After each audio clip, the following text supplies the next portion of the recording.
আজকে আমি আপনাদেরকে বলবো সেনসেক্স ও নিফটি কি। তো এর আগের ভিডিওতেই আমি আপনাদেরকে বলেছি ভারতের দুটি স্টক এক্সচেঞ্জ আছে, একটা হচ্ছে বিএসসি, একটা হচ্ছে এনএসসি, একটা বম্বে স্টক এক্সচেঞ্জ, একটা ন্যাশনাল স্টক এক্সচেঞ্জ। তো সেনসেক্স হলো বম্বে স্টক এক্সচেঞ্জের ইন্ডেক্স এবং নিফটি হলো ন্যাশনাল স্টক এক্সচেঞ্জ বা এনএসসির ইন্ডেক্স। এই ইন্ডেক্সটা কি কাজে লাগে না, আজকের বাজার কেমন চলছে সেই জিনিসটাকে বোঝার জন্য একটা ইন্ডেক্স তৈরি করা হয়েছে। এই যে বিএসসির ইন্ডেক্স সেনসেক্স, এটা তৈরি হয়েছে ভারতের যত প্রায় 5,000 কোম্পানি আছে তার যে টপ 30 কোম্পানি, মানে রোল নাম্বার 1 থেকে রোল নাম্বার 30 পর্যন্ত যে কোম্পানিগুলো, শুধুমাত্র সেইগুলোর ওঠাপড়ার উপরে তৈরি হয়েছে এই সেনসেক্স সূচকটি।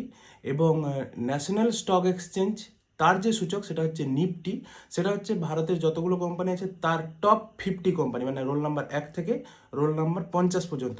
তার মধ্যে কিন্তু বিএসসিরও 30টা কোম্পানি আছে, বিএসসিতে 1 থেকে 30 আর নিফটিতে 1 থেকে 50 পর্যন্ত যতগুলো কোম্পানি আছে তাদের ওঠাপড়ার উপরে নির্ভর করে তৈরি হয়েছে নিফটি সূচকটি।